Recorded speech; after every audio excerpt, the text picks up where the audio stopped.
Mañanas en Libertad, con Luis del Pino.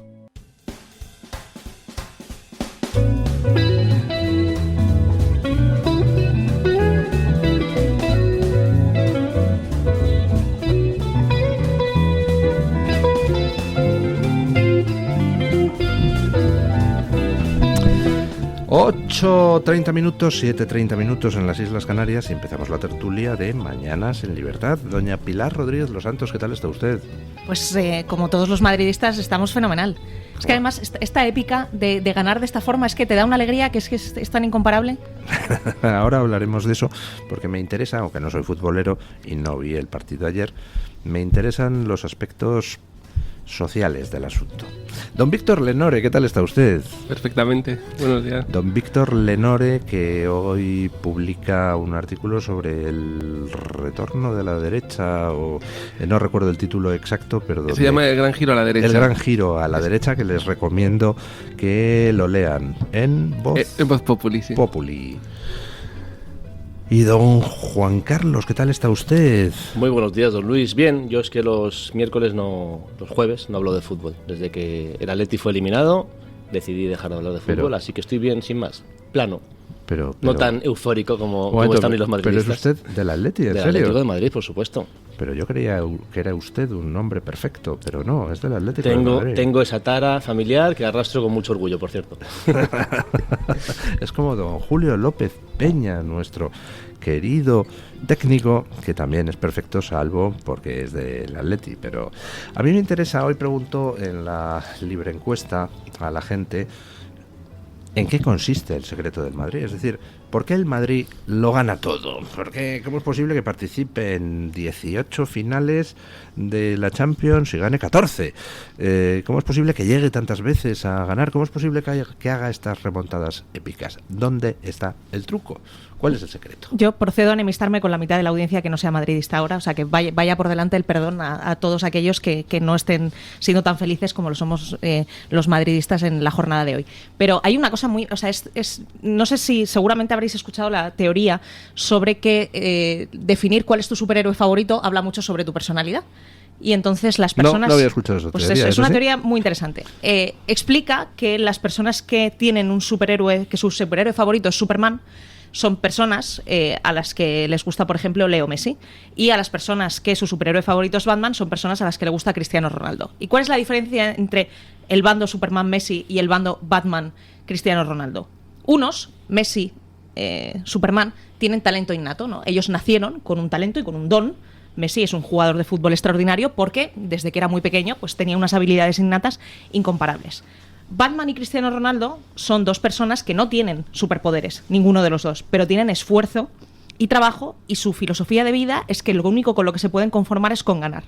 Cuando tú estableces un estándar moral por el cual lo único válido en tu vida es ganar y todo lo que no sea ganar es fracasar, consigues resultados como los de ayer. Hay otros equipos de fútbol, e insisto, ahora es el momento en el que procedo a enemistarme con la audiencia y parte de los contertulios, que asumen en un momento dado que como su estándar moral es que son unos sufridores natos y que perder forma parte de la vida, pues el esfuerzo, a pesar de que es un esfuerzo innato, y yo no niego el esfuerzo atlético ni el esfuerzo del Barça, ahora que me van a cortar el micrófono por hacer esta alusión, a pesar de eso, como ya asumen que perder forma parte de su vida, pues el esfuerzo es distinto. Un madridista no se puede permitir perder una semifinal de Champions, porque si pierdes una semifinal de Champions eres un fracasado absoluto. Bueno, pues yo, fíjese que estoy en absoluto desacuerdo con lo que está usted diciendo, y yo creo que es justo al revés. No. Y se lo voy a explicar. A ver. Pero, antes de eso, pues les invito a nuestros tertulianos a probar esta excelente presa ibérica de Navarretinto. Esto hubiera venido ayer por la noche fenomenal. Ibéricos.com. Es así. Pues mire, por ejemplo, pues si entran ustedes en navarretintoibéricos.com pueden ver los distintos formatos preciosos, con unos diseños maravillosos, en que pueden adquirir estos embutidos, que en sí mismos son los mejores de España, pero que además ya, pues con estas presentaciones, viene bien para cualquier ocasión. Por ejemplo, están ustedes ahí con todos sus cuñados viendo el partido ayer, y entonces dicen, bueno, y tenemos que parar a hacer la cena. No hacen la cena, el sobrecito gourmet de productos de navarretintoibéricos.com.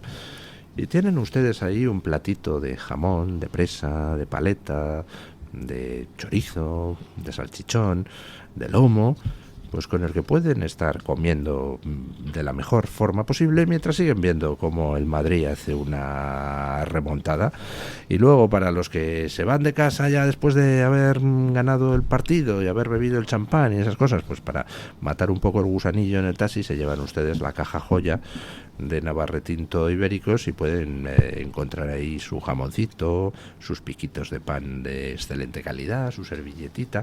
Entren en navarretintoibéricos.com y vean los embutidos de calidad extraordinaria que tienen y las presentaciones elegantísimas para toda ocasión. Ya hablaremos de algunas otras curiosas. Y si son socios del Club de Amigos del Toro TV y la Fundación Periodismo y Libertad, pues tienen encima un 10% de descuento. ¿Qué más se puede pedir? Decía que estoy en absoluto desacuerdo con lo que está usted diciendo. Yo quiero hacer un Pilar. paréntesis. Es que yo, como parte de la audiencia sabrá, he pasado 3 años de mi vida trabajando con el alcalde de Madrid, que es un ferviente atlético y su única religión, además de la católica, por supuesto, es el Atlético de Madrid. Y entonces él vive el antimadridismo ahora desde que es alcalde de Madrid con resignación cristiana, valga la redundancia, pero en el fondo de su corazón los colores atléticos le pesan más que cualquier otra cosa. Entonces he hecho del sufrimiento del Atlético una gran parte de mi felicidad de vida, a pesar de que me encanta el Atlético de Madrid. Pues mire, acaba usted de exponer una tesis antes que creo que es perfectamente falsa, lo de que es que el Madrid solo admite para sí mismo la victoria y por tanto se esfuerza para conseguirla. Yo creo que es justo lo contrario. El Madrid gana todo precisamente porque no tiene que demostrar nada. Como no tiene que demostrar nada, sale al campo ya con mentalidad ganadora. Y sale al campo a disfrutar. Y sale al campo a hacer fútbol. No sale al campo obsesionado con ganar. O sea, no es así. Es como, no, es por distinto. ejemplo... Es la diferencia entre ganar bonito y ganar simplemente. Y ellos no ganan bonito, ganan. O sea, es la diferencia entre Pep Guardiola con una posesión del 97%... y Ancelotti marcando con un canterano de 33 años que hoy leía un tuit maravilloso que decía, o sea, además de un Atlético, que decía, es que estos del Madrid, iba una retahíla de insultos que no voy a reproducir ahora, y es que están a punto de sacar a Florentino con 80 años y quitar una chilena en el 94. Y es que es un poco así, ¿no? Es el ganar feo, que además aporta una alegría enorme porque los de enfrente además sufren un poquito, y eso pues en el fútbol, que es la única forma sana en la que existe competitividad, pues está bien que... Bueno, a veces sana, a veces no. Bueno, a ver, más que el Atlético don Juan Carlos Tellez, por favor, ¿en qué consiste el truco del Madrid? Yo voy a hacer unos cuantos enemigos también. Yo creo que el Real Madrid tiene, es verdad, que al final, sobre todo en Europa, tiene un gen ganador, evidente. Yo he vivido 2 finales dolorosísimas contra el Madrid, finales que no he vuelto a ver. Un amigo mío decía que ya se iba a lo místico, que hay alguien arriba con el Real Madrid en Europa. Y es verdad que hay un gen ganador del Real Madrid en Europa, es así. O sea, el Real Madrid se puede jugar contra el mejor Bayern, contra el mejor Atleti, que jugó en su momento contra el mejor Atleti que ha habido en décadas y lo consiguió ganar. Y aquí llega el momento de hacer enemigos.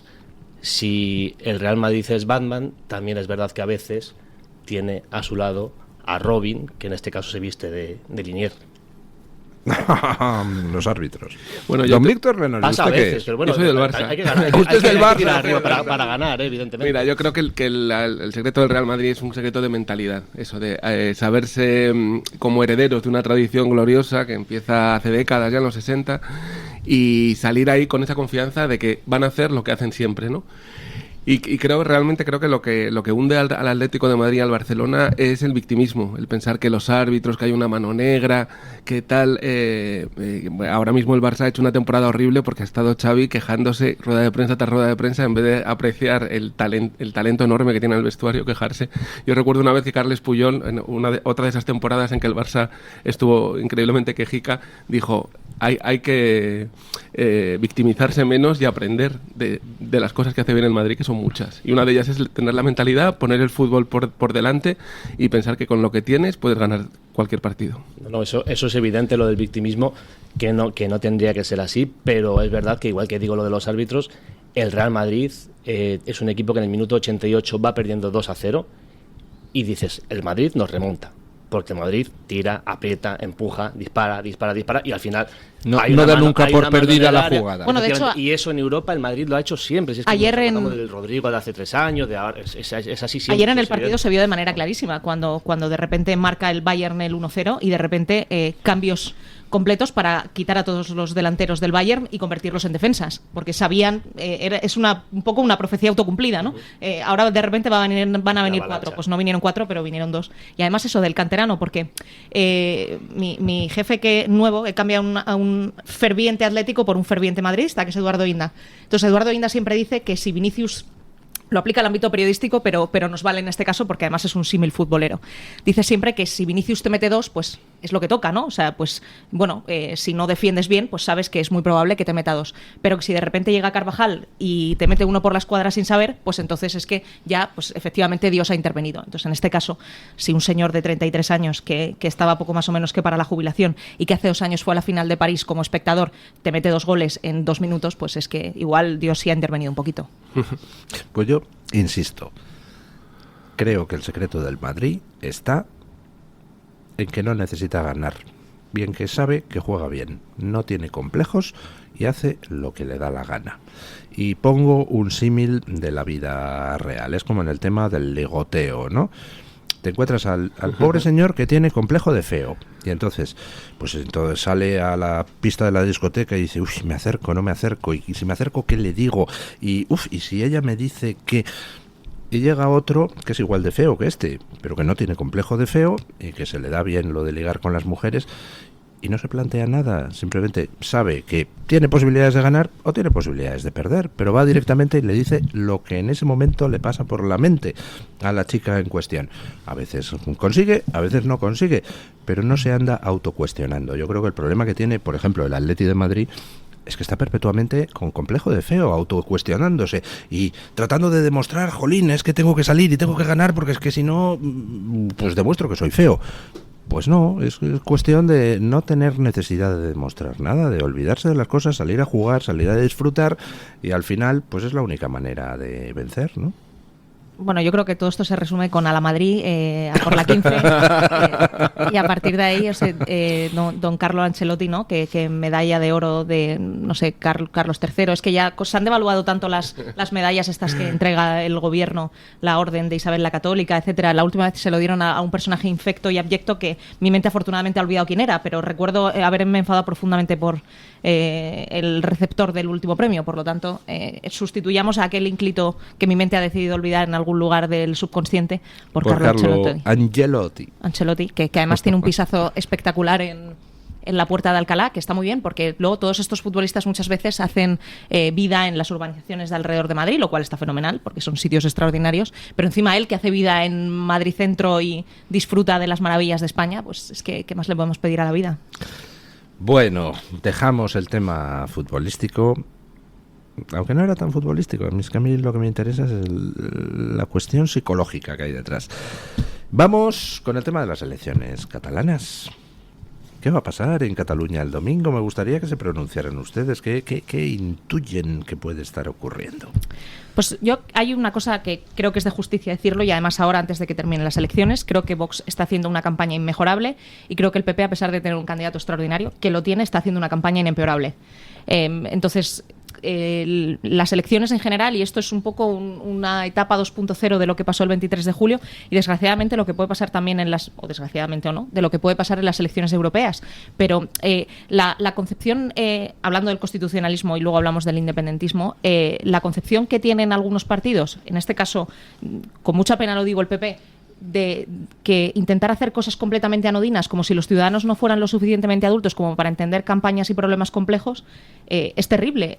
Vox ha hecho una campaña basada casi en exclusiva en un solo elemento, que es la inmigración, que es un asunto que preocupa muchísimo.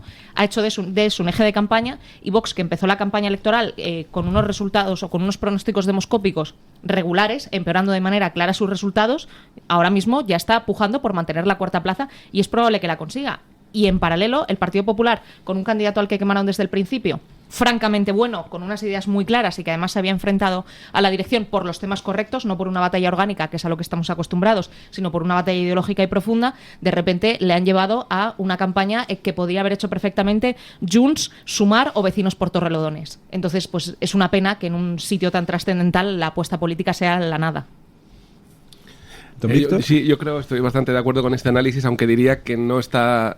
La campaña de Vox no está 100% basada en la inmigración. Está basada, yo creo que de manera más clara que nunca, en la protección de los más vulnerables, ¿no? El discurso que hizo Abascal en Nou Barris defendiendo la construcción de vivienda social de Falange, por ejemplo, y comparándola con cómo el capitalismo ha convertido Barcelona en una especie de parque temático para turistas, me parece que es muy, muy necesaria y que a la gente, a los analistas políticos les descoloca mucho un giro social de Vox porque es algo que no tienen en su esquema mental y creo que es muy valioso lo que están haciendo. ¿Y usted qué cree que va a pasar? Pues creo que Vox va a tener un resultado muy bueno, mucho mejor que el que tenían, y que va a dar la sorpresa a Alianza Catalana, porque hay mucho voto oculto con tanto con Vox como con Alianza Catalana, y que van a dejar claro que el eje en esta campaña es que hay una parte de la población muy vulnerable a la que el sistema no está atendiendo, y que en cuanto hablas sobre los problemas que ellos tienen cada día, te van a votar. ¿Usted cree que Alianza Catalana entra en el Parlamento? Sí, yo creo que entra, y creo que va a tener un muy buen resultado, mucho mejor del que le dan las encuestas, la verdad. ¿Y usted qué piensa, don Juan Carlos Tellez? ¿Qué pronóstico se atreve a hacer? Yo creo que Alianza Catalana sí que es verdad que puede entrar en el Parlamento. Vox creo que va a mejorar sus resultados, y creo que el Partido Popular finalmente se va a situar por detrás de Vox. El Partido Popular ha hecho una campaña efectivamente en la que antes de cada movimiento tiran de asesores, ven encuestas, pues venga, que está bien Vox con esto, vamos a hablar de esto, dando tumbos. El Partido Popular está dando tumbos en Cataluña, como lleva dando tumbos, por desgracia, muchos años. No su candidato, ojo, no su candidato, que sí es verdad que mantiene, por eso le ha costado esos problemas, por mantener precisamente su discurso tradicional. Y luego en la parte alta de la tabla, volviendo al fútbol, el PSOE, arrastrando esa dinámica que tiene ahora de poder también, de vencedor, y ya va a ganar las elecciones. El PSC va a ganar las elecciones. Lo que pasa que ahí es donde está. ¿Cree usted que con claridad? Eso es lo que iba a decir. Yo creo habría que ver esa horquilla. Bueno, ahora ya habéis visto que ha empezado a sacar su bandera, digamos, para traer ese nacionalismo más clásico, con un trapero por aquí a pasear. Lo comentaba en las noticias, que me ha llamado muchísimo la atención un detalle lingüístico, y es que mientras que el PSOE siempre en las elecciones catalanas se ha dedicado a simultanear el uso de catalán y castellano para tratar de atraer el voto castellano hablante, luego lo pone al servicio del separatismo lingüístico, pero siempre habla en castellano en las campañas electorales para tratar de atraerse el voto de castellano hablante tradicional del PSC. Sin embargo, en este debate que hubo en TV3, Illa no utilizó el castellano en ni una sola ocasión. Es decir, a por el voto a por el que van es a por el de los votantes de Junts, de RC, de la CUP. antigua Unión. Efectivamente, ese es un poco el giro que está dando Illa. Y es que al final al PSOE le salen las cosas bien. Que las cosas hay que reconocerlas, al PSOE le salen las cosas bien. El PSOE mañana ve que Orriols está pujando y copia el discurso de Orriols, y el PSOE gana votos de la parte de Alianza Catalana. Suena muy loco, muy marciano, pero es así. El PSOE, como es un partido en el que vamos a llamarlo, moralidad no existe, si toca centrarse en el idioma catalán, nos centramos en el idioma catalán, como si tenemos que expulsar el castellano de la vida, porque ¿para qué sirve el castellano? ¿Para qué sirve la lengua oficial del Estado? Pero le sale bien. Lo que no sé si le saldrá también, y ya tiene muchas hipotecas. No sé si le saldrá también como para gobernar en solitario. Yo creo que ahí está también un poco jugando el gobierno central. Las alianzas. Ahora Junts no existe. Junts de repente será fundamental para el PSC. El PSOE, ya hablando de Madrid, es capaz de dejar gobernar a Junts sin problema, garantizándose luego una buena legislatura y unas buenas posibilidades para dentro de 4 años. Es así. Pero lo que son las elecciones parece claro, ¿no? A ver, No son las encuestas, y menos en los últimos años, muy fiables. La Biblia. Pero es que todavía tengo clavado aquella escena con Artur Mas, donde encarga a su centro de estudios de opinión, el CIS catalán, le encarga una encuesta antes de unas elecciones, mayoría absoluta de calle, y luego resulta que fue un fracaso estrepitoso donde perdieron como 20 escaños. Sí, por eso. En Cataluña pasan cosas muy raras con las encuestas, y yo personalmente no doy por sentado que Illa vaya a quedar muy por delante de Puigdemont. Es que muy por delante no, desde luego. Yo creo que ganará, pero no muy por delante. Pero de todas formas, al gobierno de España y a Pedro Sánchez, lo peor que le puede pasar de manera absolutamente clara es que el PSC tenga opciones de formar gobierno. Es que eso es un problemón de primera magnitud. Que gane con soltura, eso le vendría muy mal. Sí. Es un problemón de primer orden. ¿Por porque Pedro Sánchez necesita, para mantener su gobierno y su aritmética parlamentaria en el Congreso, que Junts le siga apoyando. En el caso en el que Puigdemont pueda ser presidente de la Generalitat, pero Salvador Illa tenga la opción de conformar una mayoría alternativa, ¿qué incentivos va a tener Puigdemont para seguir soportando al gobierno central en el Congreso de los Diputados? Ninguno. Entonces, si Carles Puigdemont no es presidente de la Generalidad, porque hay que decirlo en español, me autoenmiendo, de la Generalidad de Cataluña, dentro de un mes, 2 meses, 3 meses o cuando sea la investidura, la legislatura de Pedro Sánchez se ha acabado completamente. Porque Esquerra ya ha adoptado esta posición completamente subyugada por la que es uno más del bloque y, bueno, poco más o menos que son una especie de Podemos un poquito más nacionalista. Es el Sidecar del PSOE ya. Completamente. Pero Junts no está en esa tesitura. Y no estando en esa tesitura, ahora mismo Puigdemont la única alternativa que tiene para justificar toda esta oportunidad, en el fondo, que le ha dado el PSOE, porque Junts estaba completamente desahuciado hasta que la amnistía volvió a entrar en nuestras vidas porque en la aritmética parlamentaria de repente requería de ella. Pero en esta nueva oportunidad que le ha dado la vida a Puigdemont de ser un prófugo de la justicia al que nadie hacía caso en el Parlamento Europeo y era una especie de avestruz que andaba por ahí y alguien de vez en cuando le miraba y decía, ¡ay, un avestruz! Pero poco más atractivo tenía. Ahora que ha recuperado toda esa fama y todo ese poder y toda esa capacidad de influencia, o la aprovecha ahora o su carrera política y su capacidad de influencia se acaban para siempre. Entonces, aquí, para Pedro Sánchez, hay una alternativa, que es Carles Puigdemont presidente, o él deja de serlo. Y por lo tanto, entre Puigdemont y que Cataluña se independice, que bueno, si tenemos 16 regiones más de España, que más le dará que una más, una menos, o que él siga en la Moncloa, pues ya sabemos cuál es la alternativa. Por eso decía que incluso ella se puede echar a un lado, obligadísimo, por supuesto, porque al final Puigdemont, donde tiene poder, es en Madrid. Exacto. Con lo cual, y Madrid al final, ya sabemos que el PSOE es mando único, un hombre y sus fieras por detrás.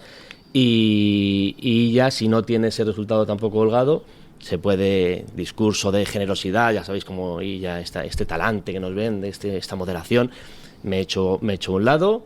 No quiero dificultar la gobernabilidad de Cataluña en estos momentos tan delicados con el gobierno central, el peligro que suponen las hordas turbofascistas, ya sabéis cómo funciona todo esto. Y ya se echa a un lado y ya se queda de líder de la oposición, como hay cámaras, digo oposición, entre comillas, se permite al nacionalismo seguir abonando ese terreno que lleva abonando 25, 30, 35 años y Puigdemont consigue su afianzar su vuelta a Cataluña, su liderazgo dentro del mundo nacionalista, sin una Esquerra fuerte tampoco, que Esquerra es el sumar ahora de... el apoyo del PSOE y poco más. Yo no estoy seguro de estar de acuerdo con lo que están ustedes diciendo. Vamos a ponernos en Está la usted muy peleón esta mañana. Estoy peleón. No, pero yo me dejo convencer si me dan buenos argumentos. Vamos a ponernos en la tesitura de que el PSOE más ERC más posiblemente los de Sumar pues sumen más de 68 escaños, es decir, que pueda formarse gobierno con Illa como presidente de la Generalidad. ¿Por qué no lo iban a formar? ¿Qué puede hacer Junts para evitarlo? Nada. ¿Qué puede hacer en Madrid Junts para...? Puede muchas cosas. Bloquear la legislatura. ¿Bloquear en qué sentido? En todos. Le necesitan para todas y cada una de las votaciones en el Congreso de los Diputados. Para todas. No solamente para los presupuestos. Para cada cosa. Si es que la mayoría aritmética parlamentaria requiere de todos. Los presupuestos se prorrogan y en cuanto al resto de leyes... Anda, que no está Feijóo deseando que Sánchez le pida el voto para sacar adelante cualquier cosa. Quiero decir, la inmensa estupidez de los que no tienen que ser estúpidos siempre es un factor que hay que tener en cuenta. Y mucho más en este caso, que demuestran ampliamente que ahí cuando tienen que equivocarse se lanzan a por 2 tazas. Pero La pura verdad es que para que el bloque Frankenstein se mantenga vivo, Junts tiene que mantenerse vivo. Y Junts no va a tener ningún incentivo para mantenerse vivo si... Usted es Puigdemont, yo soy Pedro Sánchez. Sí. Tengo posibilidad de gobernar en Cataluña y le digo, mira, no solo me vas a dejar gobernar, sino que además me vas a votar tú, porque resulta que tengo aquí la ley de amnistía, que como me tocas las narices no sale. Pero... ¿Tiene herramientas de chantaje Pedro Sánchez sobre Puigdemont también, no?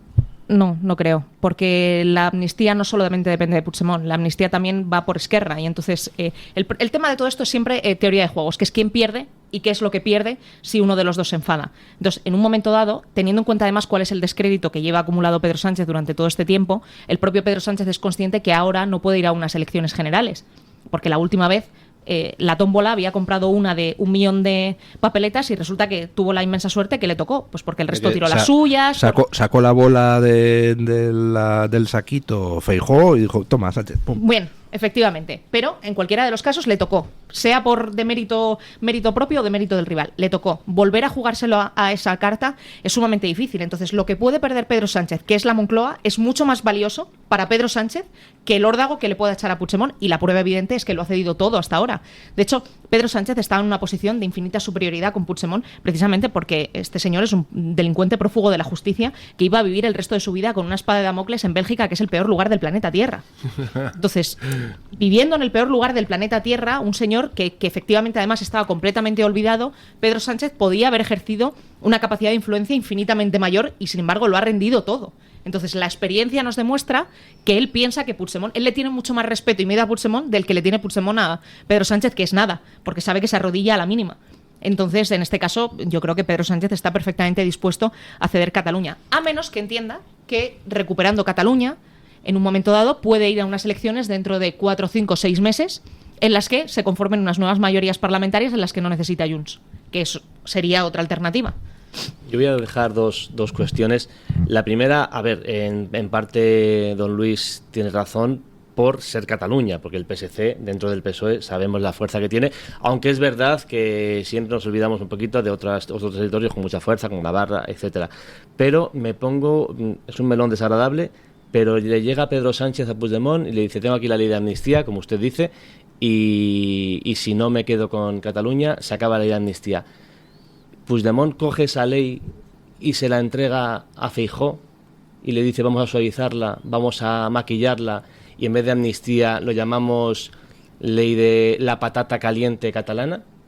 ¿Y usted cree que Feijóo desaprovecha la entrada de Moncloa y no aprueba esa ley? No sé, pero Feijóo más Puigdemont no tiene mayoría para aprobar esa ley. Y Vox, desde luego, no iba a votar a favor de semejante centro. Claro, el parapeto de Vox, que es lo que podría salvar eso, pero yo creo que hoy en día en el tablero político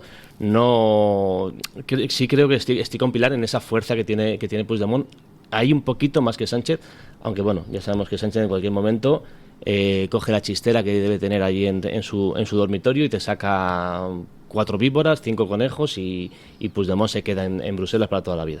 Es posible, pero yo creo que sí que podría retirarse, apartarse ella para dejar paso a un gobierno de Puigdemont. Don Víctor está muy callado y eso me escama mucho, porque cuando está callado es que le está dando al caletre. Entonces, sí, pero no le voy a dar la palabra porque nos tenemos que ir a la pausa publicitaria. Perfecto. Ahora a la vuelta se la doy. Comienza tus mañanas en libertad. Radio Libertad. El DHA omega 3 es clave en el funcionamiento normal del cerebro, la visión y el corazón. Si te preocupa el deterioro asociado a la edad, deberías tomar DHA. Pero ten en cuenta que no todos los omega 3 son iguales. El DHA de Mederi Nutrición tiene el sello IFOS, máxima certificación de pureza y calidad. Encuentra el DHA puro en mederinutrición.com. De la Z a la A, Zarzuela, dirigido por Luis Gutiérrez Serantes. Los viernes de 7 a 8 de la tarde en Radio Libertad. No se pierda un programa de algo muy nuestro, con la colaboración del Teatro de la Zarzuela. La doctora Iradier, especialista del Instituto de Microcirugía Ocular, IMO, Grupo Miranza, realiza en Madrid cirugía premium de presbicia y catarata. Si desea eliminar sus gafas de vista cansada o nota que con la edad pierde visión, la doctora Iradier le realizará el tratamiento para recuperar la agudeza visual y nitidez de la juventud con la mejor lente intraocular y la técnica más segura y eficaz. Doctora Iradier en IMO, Grupo Miranza. Teléfono 910-783-783. Calle Valle de Pinares Llanos 3, Mirasierra, Madrid. Luis del Pino, Alba Vila, Javier Horcajo y José Javier Esparza son Radio Libertad. Muchas enfermedades somáticas del tracto digestivo, epidérmicas, de la columna vertebral, endocrinas, coronarias, tienen su origen en desequilibrios provocados por el moving, el estrés y problemas vivenciales, que se podrían paliar o evitar cuando sin prejuicios ni estigmas se acudiera con toda naturalidad al psiquiatra. Es un consejo del Hospital Psiquiátrico San Francisco de Asís y la Comunidad Terapéutica San Antonio, de Málaga.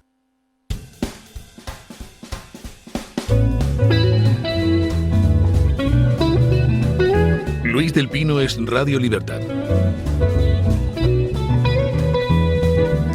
Don Víctor Lenore, a ver, ¿cómo lo ve usted? A mí lo que me da más morbo, me fascina más de la campaña es la posición de Feijóo, ¿no? El otro día, ayer creo, circuló mucho por redes un vídeo donde él decía que con Felipe González nada de esta situación en Cataluña habría pasado porque era un gran líder y entonces él controlaba a los indepes y todo eso que están convirtiendo en una autodefinición lo que hace unos meses era un cuestionamiento, que es lo de llamar al PP el PSOE azul, ¿no? Entonces no entiendo esa estrategia, no entiendo qué buscan, no entiendo la noción que tienen de que Vox va a desaparecer como Ciudadanos y creo que no están atendiendo al contexto político mundial donde un nuevo tipo de derecha está subiendo y piensan que en España eso no va a pasar.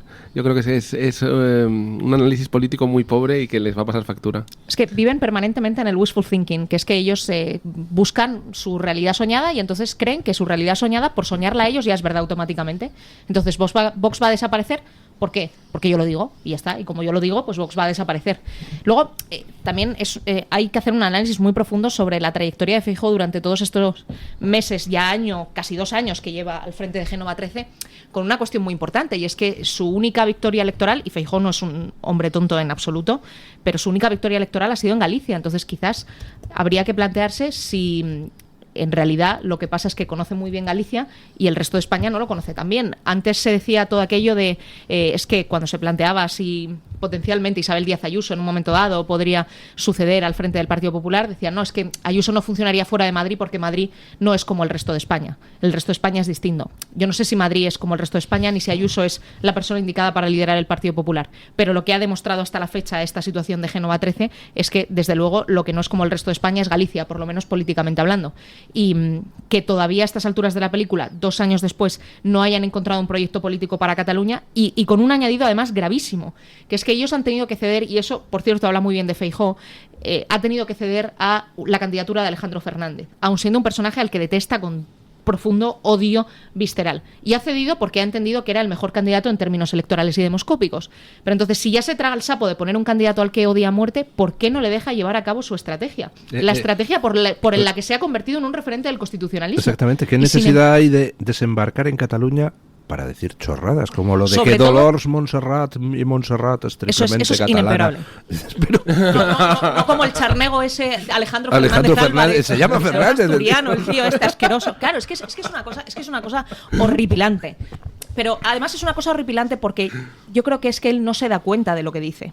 O sea, él de verdad sigue viviendo en Galicia, que es un sitio muy sui generis dentro de España políticamente hablando, porque los fenómenos políticos nacionales no han pasado por allí y si han pasado ha sido muy tarde. Ciudadanos no penetró en Galicia, Vox no ha penetrado en Galicia. Entonces, claro, él sigue viviendo en una realidad que no existe en el resto de España y lo intenta extrapolar a otros lugares y, claro, el resultado es una cuestión tan sumamente xenófoba que Carles Puigdemont y Casamayó, con acento en la O, sería incapaz de decir una frase como ¿qué catalana es Dolors Montserrat y Montserrat? Es que esto es Marta Ferrusola en TV3, cuando decía aquello de ¿cómo puede ser que tengamos un presidente que se apellida Montilla? Es que es peor que eso. Entonces, qué pena, ¿no? Porque el constitucionalismo ahí tendría que ser mucho más fuerte. Me habían mandado una captura de pantalla y pensaba que era fake. pero he ido a comprobarlo a internet. Noticia en el confidencialdigital.com, noticia de hace 9 horas. Feijóo responde al órdago de Abascal con un plan para quitar a Vox 1 millón de votos. Y dice el subtítulo de la noticia: la estrategia. Punto 1. Subir el tono sin escorarse a la derecha. Punto 2. Sumar los descontentos con Sánchez. Y atentos al punto 3, que es buenísimo. Dice, punto 3. Convencer a los que abandonaron el PP de que son una panda de frikis, pero sin insultar. Es genial. Bueno, espero que el plan de Feijóo no sea este, pero vamos, yo la sensación que tengo, el PP, los finales de campaña, en general en toda España no le van muy bien, pero en Cataluña le van especialmente mal. O sea, que no sé si os acordáis de Pablo Casado en RAC1 en las pasadas elecciones pidiendo perdón porque los policías nacionales habían pegado a los pobres independentistas catalanes. Es que ¿por qué? Y comparando ¿por a qué Vox con Bildu. O sea, dices, por el amor de Dios, pero chico, se cargaron la campaña anterior, Pablo Casado se la cargó él solito. Y Feijóo se está cargando la campaña de Alejandro Fernández. Efectivamente, ya que te has tenido que tragar el sapo de dejar a Alejandro Fernández al que te querías pulir, déjale que haga la campaña él, que utilice su discurso de Alejandro Fernández de toda la vida, que es contra el separatismo y contra el PSOE. Y lo peor de pues esto no. Es que la directora de campañas es Dolors Montserrat y Montserrat. ¿Ah, sí? Que es la, Vale. sí, claro, es que es la directora de campaña, que es la triplemente catalana, luego es la candidata número 1 a las elecciones europeas. Entonces, cuando esto sea un fracaso el domingo, ¿qué van a hacer el resto de la campaña europea llevando de cabeza de lista a la persona culpable de haber hecho esto? Es que, de verdad, es que es todo tan sumamente contraintuitivo que a veces uno se pregunta si es que no quieren perder, ¿no? Es curioso. Y mientras tanto, como apuntaba Víctor, rescatando ya, sin venir a cuento, la idea del PSOE bueno, la idea famosa del PSOE bueno, del PSOE de Felipe González. El PSOE de Felipe González que cometió de los mayores latrocinios que quedan, pero como Felipe González ahora se sienta cruzadito de piernas y raja de Pedro Sánchez, ya es el PSOE bueno. Pero bueno, ya están lanzando ese salvavidas, lo dejan ahí para cuando Sánchez tenga que irse a donde tenga que irse, para que venga otro y ya sea, venga ya, sí, ahora sí, esta vez el PSOE bueno, vamos a volver a permitirles a ellos que nos dejen respirar gracias a este apoyo, estos consensos, tal. Pero bueno, sí, es una locura, aparte de la campaña en sí, que luego rescate de repente esta idea que a mí me hizo mucha gracia, no recordaba lo de esa apelación al PSOE de Felipe González. Y dentro de 10 años vendrá Pedro Sánchez como Zapatero, lo rescatarán y ya será el presidente. PSOE bueno, sí. Sí, es alucinante. Bueno, me decía, porque hablaba inglés. Me reprochaba don Víctor Lenore fuera del micrófono que yo no he dicho que creo que va a pasar. Pues yo se lo digo, que creo que va a pasar.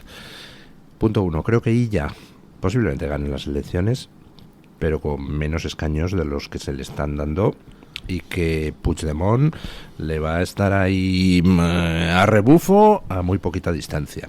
Creo que Illa va a ganar las elecciones a costa de que RC se vaya a tomar viento, la CUP se vaya a tomar viento, los Podemoides se vayan a tomar viento, con lo cual al final la suma de ese bloque va a descender. Creo que posiblemente puedan sumar mayoría PSOE, ERC más los Podemoides de sumar, y que entre todos pues tengan una mayoría muy exigua de 68 o 69 escaños y que será presidente de la Generalidad Illa, y llegarán por otro lado a algún acuerdo Puigdemont y Sánchez, por ejemplo, anuncio de referéndum de autodeterminación. Y en el lado constitucionalista creo que Vox va a subir sobre lo que tuvo las elecciones pasadas, creo que va a tener un resultado bueno tirando a muy bueno, creo que el Partido Popular va a subir fundamentalmente porque va a absorber mucho voto de Ciudadanos y porque tuvo un resultado catastrófico la última vez, y de 3, pues que sí, va a subir a, yo que sé, 9, triplicándolo, pues es bastante posible, y me alegraré de que suba. Y entre los dos, Vox y PP, pues tendrán pues posiblemente 4 o 5 escaños más que lo que tuvieron PP más Ciudadanos más Vox en las últimas elecciones. Eso es lo que yo pienso que va a pasar, y que sería un buen resultado en el sentido de que el constitucionalismo va otra vez a recuperar terreno, si no fuera porque algunos se empeñan en pegarse tiros políticos en la cabeza. Ejemplo, Partido Popular va a subir sí o sí, va a tener mejores resultados que en las elecciones anteriores. Céntrate en eso. Pero no, van y dicen, no, nuestro objetivo es quedar por delante de Vox, con lo cual aunque tripliquen escaños, como quede un escaño por debajo de Vox, van a quedar como unos fracasados y unos perdedores. ¿Qué necesidad hay de plantear la campaña en unos términos que innecesariamente te pueden llevar a que el día de las elecciones digas, sí, pues no hemos acertado en nuestros objetivos? Hace falta ser tonto. Luego es que además, como nos conocemos a nuestros clásicos, clarísimamente al día siguiente la culpa de todo para Génova 13 será de Alejandro Fernández, que es que se equivocaron al nombrarlo, que era un peligroso facha y que claro, que es que el PSC ha recuperado muchísimo voto. En realidad, porque, claro, es que hemos puesto un candidato que estaba más cerca de la extrema derecha que de tal. Luego, es que cuando el principal partido de la oposición compra el relato de que la extrema derecha es Vox, pero sin embargo, Puigdemont, que es el único fascista que hay de verdad en España, o el principal culmen del fascismo que hay, es un hombre, y cito textualmente, respetable, que nunca miente, pues es que es muy difícil salir a competir con esas armas. Porque, además, estos son los que nos defienden. O sea, nuestro bando, que está compuesto por mucha gente y hay que entender, o los nuestros, que no solo son el PP para los del PP y Vox para los de Vox, sino que es todo el mundo, que luchan por una misma causa, cuando uno de ellos comete unos errores tan de bulto, entendiendo también que Vox comete otros, pero en este caso hablando del PP, cuando el PP comete unos errores tan de bulto, es que es terrible, porque además hay mucha gente de verdad que tiene fervor religioso por el PP, y que les quiere votar y ellos hacen como un esfuerzo para convertirles en la fe, como estamos intentando convertir al madridismo aquí al compañero que me mira con una cara de odio cada vez que lo digo. Pero, mucha fe hay que tener ahí. Pero bueno, que hay peores reconversiones se han visto y es una pena, la verdad. Bueno, cerremos el capítulo de la campaña catalana y abramos el capítulo de la Fiscalía. ¿Es sensación mía o en estos momentos el fiscal general del Estado podría saltar por los aires en cualquier momento? Es que se le están acumulando los problemas en el sentido de que se ha admitido a trámite la querella de la pareja de Ayuso contra la Fiscalía de Madrid por la filtración completamente ilegal de conversaciones entre los abogados y la Fiscalía. Entonces resulta que al final maniobra el fiscal para que sea un fiscal de Extremadura el que lleve todo el asunto, no impide que se haya admitido a trámite el tema y que en estos momentos haya dos investigados, que son la fiscal jefe de Madrid y el fiscal de temas económicos, y entonces de repente el fiscal de temas económicos dice, que me van a echar a mí el marrón. Y entonces dice, no, yo no quiero que me represente la abogacía del Estado. Y se ha buscado un abogado propio para poder plantear su línea de defensa, lo cual apunta a que evidentemente va a decir, oiga, yo ejecutaba órdenes, yo lo que me dijo este señor de aquí arriba, que se llama Álvaro García Ortiz, lo cual ya sería el remate del tomate. Y Álvaro García Ortiz ya aparece en huida hacia adelante, recusando a todos los miembros del Supremo que tienen que decidir sobre la legalidad o no de su propio nombramiento, después de que se le han declarado varios nombramientos de Dolores Delgado ilegales. Es todo un despropósito. ¿Va a saltar García Ortiz, cree usted? Por supuesto que no, porque él está cumpliendo con la labor para que le han encomendado, que es exactamente esta, que es prostituir la Fiscalía General del Estado en beneficio de Pedro Sánchez. Por lo tanto, él lo está haciendo perfecto. Sí, el problema que tiene es que los fachas esos de los jueces y los fachas esos del Consejo General del Poder Judicial todavía le ponen un poquito de freno, pero él está haciendo exactamente aquello por lo que le nombraron. Claro, o sea, sí. El fin último del Partido Socialista, que es colonizar las instituciones hasta el último punto, para que cuando llegue el momento de que las instituciones populares de resistencia, que diría Íñigo Errejón, tengan que hacerse efectivas, porque de repente, pues por obra y milagro de Dios, al final la derecha consiga llegar al poder, todavía el socialismo haya impregnado tanto y tan duramente en todas las instituciones que sea imposible de retirar, y en este caso Álvaro García Ortiz está cumpliendo de manera absolutamente perfecta y racional con la labor que le han encomendado, que es exactamente esta. O sea, que no lo van a cesar, nunca jamás. Nunca. Vamos, está mucho más cerca de ser ministro de Justicia, vicepresidente del Gobierno de España y sustituir a Félix Bolaños que de ser cesado, pero indudablemente. Sí, aparte debería dejar él el cargo, ¿no? O sea, que él está haciendo lo que cree que debe hacer. La recusación no sale de un consejo de fiscales, de unas reuniones, no, la recusación a los que tienen que decidir sobre él sale del mismo. Él mismo debería dimitir. Un fiscal general del Estado no se le cesa, se le nombra, se le propone, el rey le nombra y no se le cesa. Pedro Sánchez no puede coger al fiscal general del Estado y cesarlo. Y él mismo es que está haciendo lo que él considera que es su trabajo, ¿no? Él ha ha ido en este caso, bueno, en el caso de Madrid, con lo de Ayuso, está haciendo sus maniobras, pero yo tampoco... Hace 4 años, yo al fiscal general de Estado no le veo ni 2 días más. Ahora le veo de ministro de Justicia también, sí, efectivamente. Sin problema, vamos. Sí, yo creo que lo que habéis dicho, creo que la misión de Pedro Sánchez es controlar todos los resortes de poder que pueda en su propio beneficio, y como es una persona que está ya como digamos en tiempo de descuento, o sea que todo lo que venga es como gratis, pues va a hacer todo lo posible sin ningún tipo de límites. Entonces eso es lo que...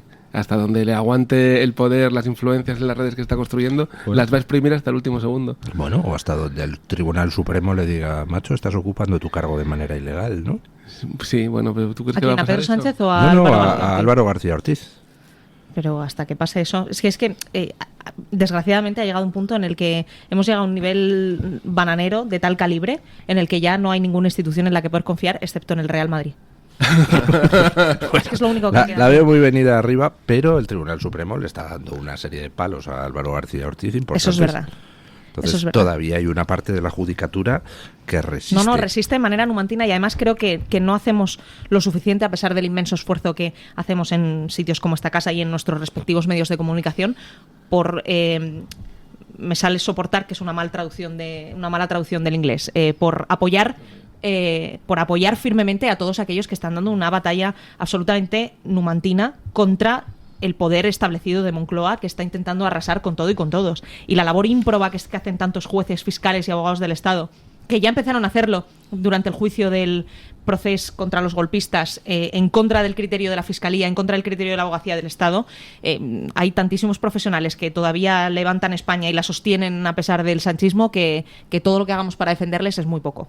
Sí, yo creo que al final su cese podría venir un poco quizá por el ruido que se haga, el ruido que hagan los propios fiscales. Creo que ayer la Unión Progresista de Fiscales sí que criticó con cierta dureza la recusación a los miembros del Supremo que tenían que decidir sobre el fiscal general, y ahí es donde puede llegar que dentro de la propia carrera fiscal haya cierta rebelión hacia él, pero digamos, yo creo que de momento no peligra su puesto, y aparte tiene muchas cosas pendientes la Fiscalía General del Estado, que ya sabemos todos de quién depende, ¿no? Eso no lo digo yo, lo dijo nuestro presidente. Y ojo, porque si se va este hombre con todas esas cosas que tiene pendiente, a ver a quién nos pone la camarilla de Garzón, su señora y el comisario preso, porque puede llegar otra persona que definitivamente diga ya está, la huida hacia adelante es definitiva, y ojo a qué nombre podría salir de ahí, que recordemos que lo propone el gobierno, no lo proponen ni los fiscales, ni una magistratura, ni nadie. Es un tema complejo, ¿eh? Otro tema de ayer, pues particularmente sangrante, el tuit de Sira Rego haciéndose eco de la consigna antisemita de desde el río hasta el mar, Palestina vencerá. Hablamos de una ministra del gobierno de España utilizando eslóganes que en algunos países europeos están directamente prohibidos, porque al fin y al cabo es un llamamiento a expulsar a todos los judíos de Oriente Medio. Dices, ¿cómo es posible que estemos en esta situación? Es apasionante también porque hay una parte de los miembros del gobierno que dicen que es terrible que la oposición, refiriéndose al PP y Vox, no quiera la solución de los dos estados. Pero en realidad los que no quieren la solución de los dos estados son los miembros del gobierno de Sumar, que lo que quieren es aniquilar directamente al Estado de Israel. El problema es que hemos aceptado de una manera totalmente transversal, Dios sabe por qué, el eufemismo de que en realidad todos estos son antisionistas. Y es mentira. Toda esta gente no es antisionista, es abiertamente antisemita. Y ellos odian al Estado de Israel y odian a los judíos porque representa todo lo contrario de lo que ellos son. Y frente a su fracaso, el espejo del éxito de los demás.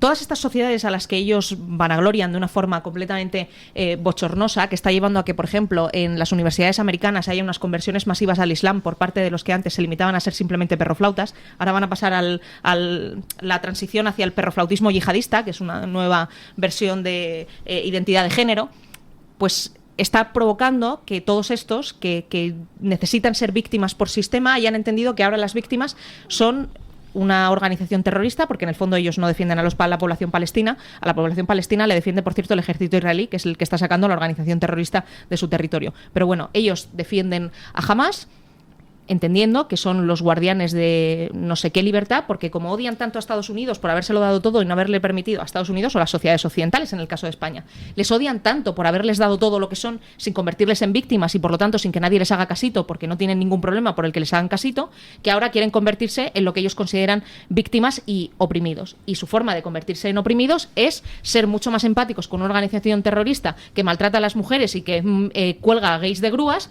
que en un Estado perfectamente democrático que teóricamente defiende los valores que Sira Rego dice defender, que por supuesto no defiende, porque todos estos, como siempre, son la forma más totalitaria que existe, que es el comunismo. Y Sira Rego, de hecho, que es la nueva líder de Izquierda Unida, es el paradigma absoluto del totalitarismo moderno europeo, que es este neocomunismo perrofláutico de, además, señoras reconvertidas a una apariencia de ser todas del barrio de Salamanca, porque la transformación de Sira Rego solo es comparable a la de Yolanda Díaz, que antes era, pues eso, una activista de estas que, pues rastas y tal, bueno, un look alternativo perfectamente razonable, y ahora pues es una perfecta señora de tacón de aguja de 3.546 euros con 22. Pues si eres una señora hay que ser serios. O sea, tú no puedes hacer proclamas antisemitas con amenazas de asesinato a una población como la que hizo ella. Es una ministra del gobierno de España. Totalmente. Eso tiene que quedar claro. Y estás dando la cara de un país entero, del gobierno de un país, en una situación de un conflicto mundial. Esto es un conflicto mundial. Tampoco es sorprendente que te haga consignas una mujer de 50 años, de niña de 16, en un cuarto de la universidad, fumándose un canuto, porque hay que tener en cuenta que esta mujer empezó a trabajar hace 2 años. Esta mujer no es una niña, esta mujer empezó a trabajar hace 2 años. Hasta entonces creo que deambulaba por Rivas o hacia Madrid, que es un sitio... Es mucho mayor de lo que parece ella, tiene 50 y pico años. Por eso tiene más de 50 años. 50 y pico. Sí, se conserva muy bien, pero es muy mayor. 50 años, claro, se conserva bien porque ha vivido bien. Quiero decir, pasear por Rivas con banderas palestinas en el auditorio Miguel Ríos, que ahí montan ellos sus aquelarres, ya sabéis, timbalitos, tal, el bailecito, nos tomamos el calimocho, tal, con 50 años. Vale, hazlo con tus correligionarios allí.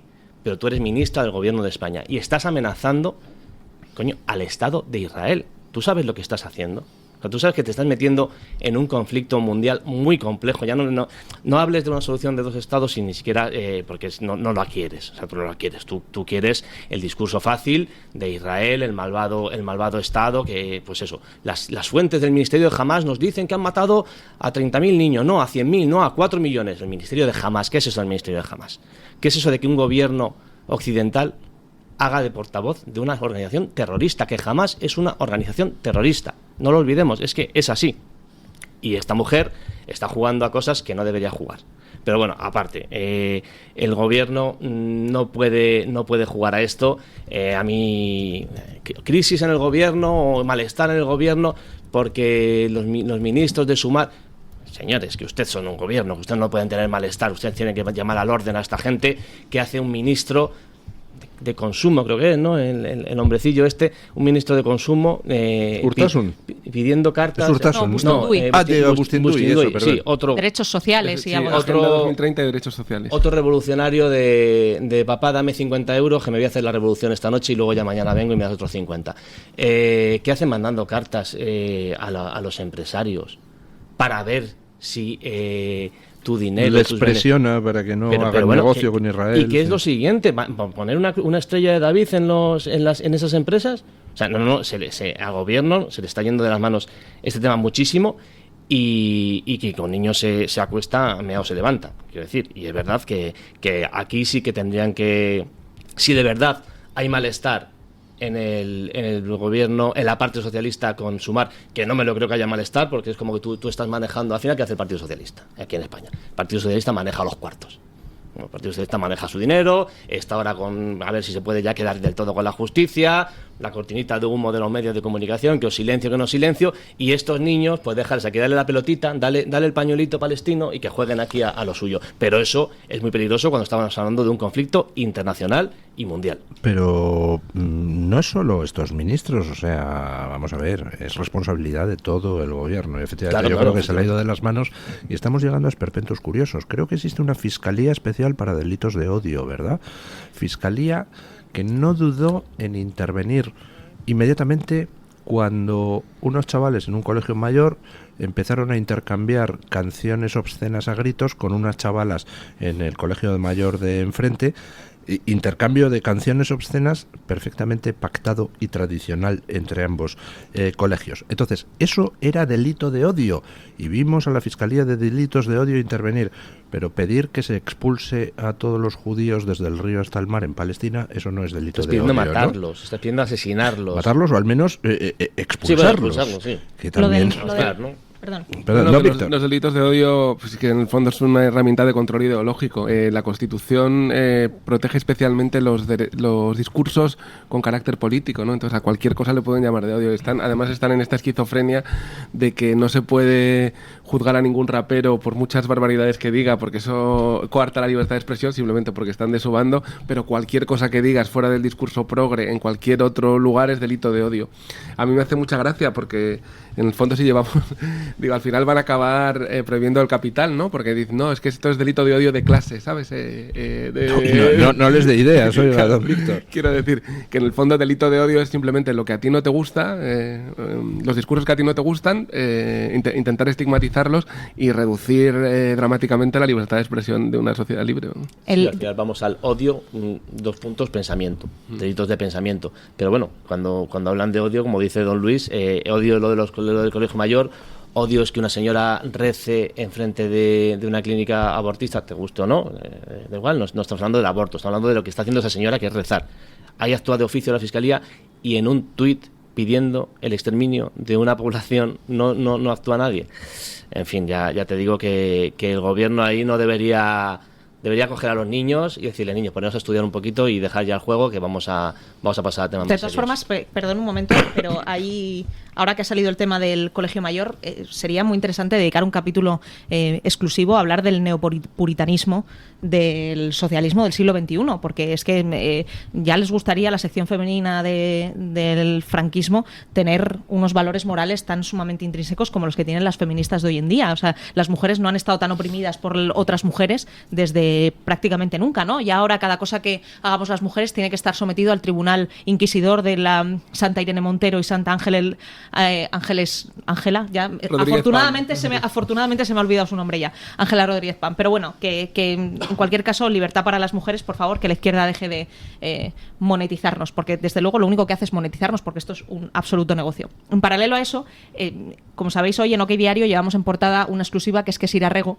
además de ser profundamente antisemita, está forrada, y antes como eurodiputada cobraba cerca de 200.000 euros y ahora como ministra pues cobra mucho dinero, no tanto, pero mucho dinero, porque Europa es un pozo sin fondo, además del peor lugar del planeta, Bruselas.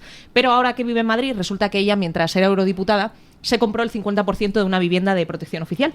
Y entonces, pues nada, simplemente para que sepamos que mientras hay brama contra los gravísimos problemas de vivienda, la ministra comunista se aprovecha de los resortes del Estado para las personas vulnerables y adquiere una vivienda que está pensada para gente pues que gana un poquito menos de 200.000 euros al año. Es que es gente muy bien informada que sabe siempre a qué ventanilla acudir para los concursos de vivienda pública. Es alucinante. Es como aquí el amigo yo también Ramón Espinar. Que además tiene la mejor frase que he escuchado nunca en mi vida, que yo creo que debería estar cincelada en mármol, que es aquella frase de: no, yo no obtuve un beneficio cuando vendí mi casa de protección oficial. Hubo una diferencia entre el precio de compra y de venta, pero eso no es un beneficio. Claro, las maletas de Delphi no son maletas, es equipaje. Si lo dijo Ábalos, no son maletas, es equipaje. ¿A quién se le ocurre decir que son maletas? Es que saber español es muy importante. Sí. Bueno, y las cartas de la mujer de Pedro Sánchez no eran cartas de recomendación, eran expresiones de interés. No eran cartas, eran misivas. Por lo menos han tenido el decoro de no orinarnos encima. Nos reímos, pero la verdad es que la situación es cada día más preocupante y esto solo lo para el pueblo español en las urnas. Bueno, pues no sé si lo parará este domingo en Cataluña. Desde luego, oportunidad de lanzar mensajes tiene. Otra cosa es que se lancen. Bueno, las elecciones europeas pueden ser un buen revulsivo. Lo que pasa que es verdad que Pedro Sánchez, en sus 5 días de reflexión sobre el amor, fue capaz de conseguir una cosa muy importante para él electoralmente, que es destruir a Sumar. Entonces va a ser capaz de optimizar su voto mucho mejor, porque ha matado a Yolanda Díaz, que es una buena idea electoral para ellos y incluso es una buena idea para España, a pesar de que Pedro Sánchez en un momento dado, por el poder que ocupe, sea mucho más peligroso que Yolanda Díaz, pero las ideas de Yolanda Díaz son mucho peores, obviamente, porque incluso en el infierno hay escalas del mal. Y es verdad que Pedro Sánchez va a ser capaz de optimizar el voto, y yo mucho me temo que no es improbable que el PSOE gane las elecciones europeas. Yo creo que sí son importantes las elecciones europeas, no solo en España, sino en general en el resto de países, porque puede haber por primera vez, creo, una mayoría euroescéptica en el Parlamento. O sea, un mensaje muy claro de que el discurso progresista, yo diría como burocrático, absolutamente corrupto de la UE, ya no cuela, ¿no? Que eso ya se empezó a ver cuando hicieron los referéndums estos contra la Unión Europea, que tuvieron un par de noes y que tuvieron que hacer todo lo posible para salvar la cara democrática, y que lo consiguieron solo a medias. En Irlanda se votó no, sí. Y dicen, pues hay que repetir el referéndum. Sí. Y entonces salió sí en el segundo. Sí. En ese momento murió la idea de la Unión Europea. Sí, yo creo, exactamente. Sí. Estoy totalmente de acuerdo con eso. Sí, eso fue un punto de inflexión, porque se vio bien un poco digamos que el gran público vio lo que se cuece en la Unión Europea. Sí es cierto. A ver en junio qué ocurre. Yo no veo tan claro ya lo del PSOE en las elecciones europeas. Yo sí veo aquí a la centro derecha, digamos, por englobarlo un poco más fuerte, por la propia tendencia de Europa. La propia tendencia de Europa está girando un poco hacia la derecha, pero es muy curioso lo del euroescepticismo. Vamos a ver cómo queda la Cámara, porque pueden venir unos años curiosos en el continente, sí. Y más con lo que tenemos a las puertas también, a nivel bélico. Bueno, vamos a ver el resultado el 9 de junio. En cualquier caso, lo que nos jugamos es toda la agenda política, por ejemplo, del Pacto Verde, Agenda 2030, etcétera. Bueno, tiene la oportunidad la población europea de parar ese tipo de derivas, ¿no? Si la gente supiera lo que pasa en Bruselas, el grado de euroescepticismo sería mínimo, porque lo que ocurriría es que habría una eurofobia incomparable. Porque el escepticismo todavía da lugar a la duda, pero la fobia ya no. Y la Unión Europea, que como concepto es un concepto buenísimo, tiene dos formas de crecer. Hay una forma en la que uno puede entender que puede ser un club muy pequeño y muy cerrado y muy homogéneo, en el que haya una integración política y económica absoluta, o un club mucho más grande y mucho más heterogéneo, en el que haya una integración política menor, pero una integración económica mayor, y que sea de facto un club económicamente rentable para todos, y en que políticamente pues compartamos una serie de valores troncales, pero que en el resto cada uno se desarrolle. El problema que eso era lo que era antes. Era lo que era antes. El problema es que ahora la Unión Europea básicamente lo que pretende hacer es imponer los valores, no los valores, sino los intereses económicos y políticos de Francia y Alemania al resto de los países miembros, y encima hacerlo en pos del europeísmo. Entonces, cuando uno dice, oiga, es que yo no voy a destruir mi propia industria porque a Francia o porque a Alemania le convenga, parece que uno ya es euroescéptico. Y no es así. En el caso de España todavía somos un país lo suficientemente fuerte como para ejercer una cierta presión, pero lo que ocurre en los países del este es una aberración de un calibre inconmensurable. Voy a poner un pequeño ejemplo que parece muy sectorial, pero que es muy importante. A los camioneros del este de Europa les han impuesto una regulación para que no puedan hacer trayectos desde Bulgaria, Rumanía y, bueno, todos los países del este europeo, no puedan ir hacia hacer negocio al oeste de Europa, yendo de manera abiertamente en contraria a los principios básicos de la Unión Europea, que es el principio de libre competencia y que todo el mundo pueda trabajar en todos esos sitios, con el único fin de que, como los salarios son más competitivos para contratar empresas búlgaras o empresas húngaras o rumanas que contratar a empresas alemanas, pues de repente el gobierno alemán dijo, no, es que mis camioneros si no se van a arruinar porque nadie les va a contratar. Solución, imponerles una legislación que sea absolutamente kafkiana para que ninguno de ellos pueda trabajar en centro ni en el oeste de Europa. Eso ocurre, que es un ejemplo como muy concreto, ocurre en el resto de Europa con todo tipo de regulación. En la agricultura lo vemos de una manera muy clara. Entonces, o somos capaces de entender que para que la Unión Europea funcione tiene que ser un club en el que nadie salga perdiendo y sobre todo que nadie nos aplaste, y mucho menos que nos trate como si fuéramos tontos, ¿no? Porque una cosa es que, oye, si aquí todos aceptamos que es que vivir bajo el influjo como si esto fuera Napoleón todavía de Manuel Macron es lo que queremos, pues bueno, es legítimo, ¿no? Que cada uno se someta a la voluntad que quiera. Pero desde luego que encima no lo hagan envueltos, que no nos obligan a envolvernos a todos en una bandera azul con estrellitas, para que lo que diga Martin Schulz en la Cancillería en Berlín sea lo que tenga que hacer un señor de Murcia con sus tomates. La noto un poco euroescéptica es que, a usted. O sea, mi experiencia profesional en Bruselas me dejó traumatizada para toda la vida. Pero yo solo he visitado el Parlamento Europeo una vez, hará como 3 meses o 4 meses, ya no me acuerdo. Bueno, espectacular aquello, o sea, que viven 8.000 personas trabajando en aquel edificio donde hay de todo, o sea, hay peluquería, hay tintorería, restaurantes diversos, guardería, oficina de objetos perdidos, estudios de televisión. Realmente un eurodiputado o sus asistentes puede hacer vida de la mañana a la noche dentro del edificio del Parlamento Europeo y solo salir para dormir. Es una cosa que me pareció... Pero sí, lo peor de esto es que la Unión Europea es un concepto fabuloso y la cantidad de beneficios que ha aportado la Unión Europea a los países miembros es infinito. Entonces, ¿por qué un proyecto tan bueno se ha pervertido de esta forma? Y de hecho, la forma de salvarlo no es haciendo un europeísmo acrítico como hacían una serie de partidos políticos o como hacen ahora una serie de partidos políticos en la que dicen, no, es que salvar a la Unión Europea es no criticarla nunca. No, es todo lo contrario. Para salvar la Unión Europea hay que cortar de raíz todos aquellos problemas que están haciendo que la gente sea cada vez más euroescéptica. Bueno, vamos con los oyentes que han dicho en nuestra encuesta de hoy. Pues don Luis, hoy les tengo que volver a traer poner encima de la mesa el tema del fútbol. Hay muchos oyentes a los que no les convence, pero me gusta mucho que doña Pilar haya sacado el tema de Europa, porque hoy es el Día de Europa, pero también es el Día de los calcetines perdidos. Recomendamos... ¿Cómo? Pues sí, es que son esos días internacionales que de repente aparecen en el calendario. Hoy es el Día de los calcetines perdidos. El de Europa y el de los calcetines perdidos. Pues sí, deberían felicitar a mi lavadora. Por ejemplo, ¿qué pasa con esos calcetines que de repente desaparecen? Es un tema que ponemos de nuevo encima de la mesa y que realmente preocupa en muchos hogares. Bueno, en cualquier caso, la pregunta que lanzábamos esta mañana iba por el tema del deporte, por el tema del fútbol. ¿Por qué el Real Madrid es el mejor equipo del mundo? Esa es la pregunta que lanzaba Luis del Pino y las opciones que dábamos eran 4. La primera, porque tiene una mentalidad ganadora. La segunda, porque se divierten jugando. La tercera, porque los árbitros les favorecen. Y la cuarta, porque tienen bastante dinero para los fichajes. Oato, ¿qué votarían nuestros tertulianos? Yo diría 1 y 3. Y van unidas, hay que... La mentalidad ganadora influye a que los árbitros te ayuden, porque al final todo en el campo se contagia.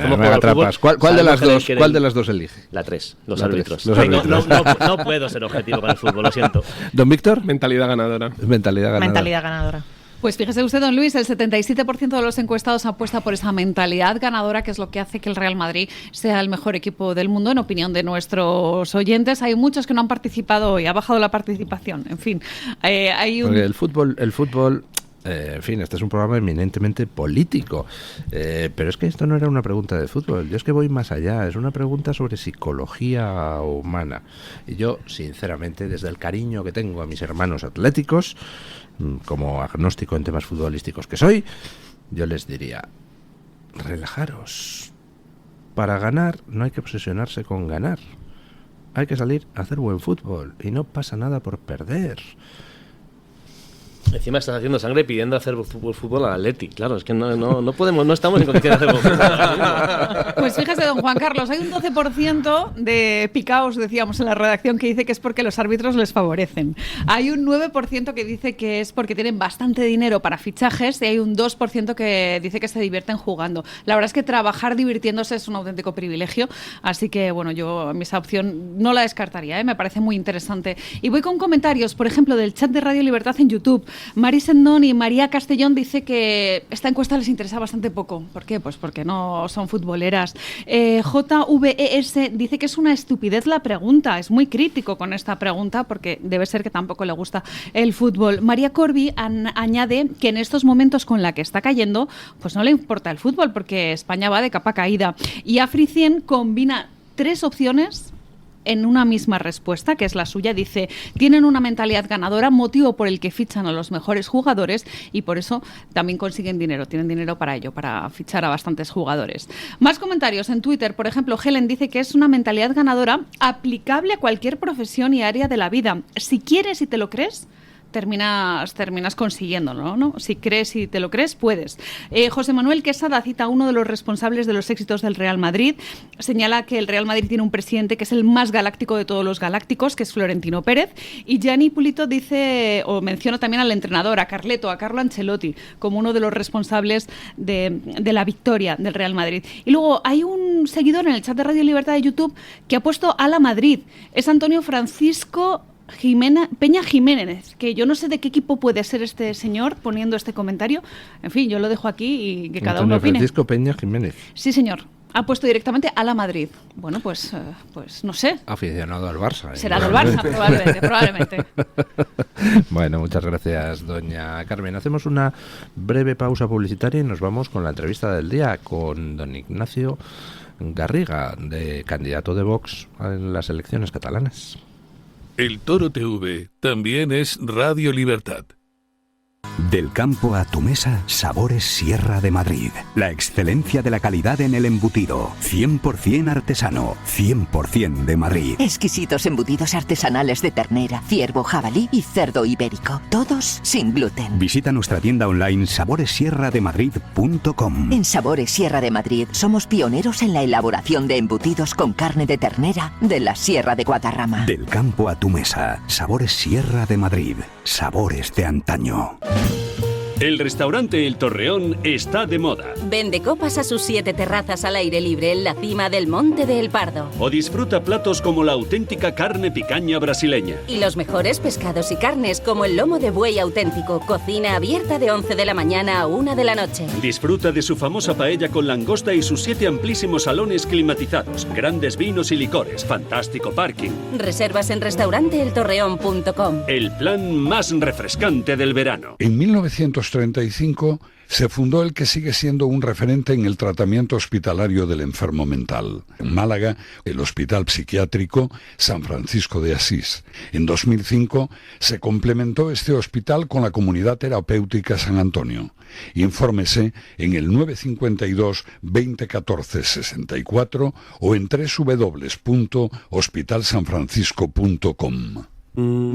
¿Dolores lumbares o cervicales afectan tu día a día? Descubre la solución perfecta en Centro DAX, la descompresión axial vertebral. Tratamiento sin cirugía con profesionales certificados SpineMed. Evita 3 de cada 4 cirugías de columna gracias a esta tecnología innovadora. Formamos parte de una gama de servicios integrales, incluyendo especialidades médicas, fisioestética, fisioterapia avanzada y pilates 3D. Con más de 7.000 pacientes tratados con éxito desde 2007, ofrecemos seguridad y evolución constante. Centro DAX, expertos en salud y líderes en tu bienestar.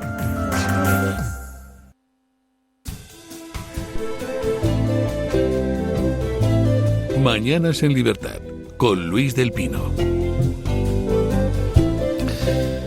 Pues tenemos al otro lado del hilo telefónico a don Ignacio Garriga, candidato a la presidencia de la Generalidad de Cataluña por Vox. Buenos días, don Ignacio.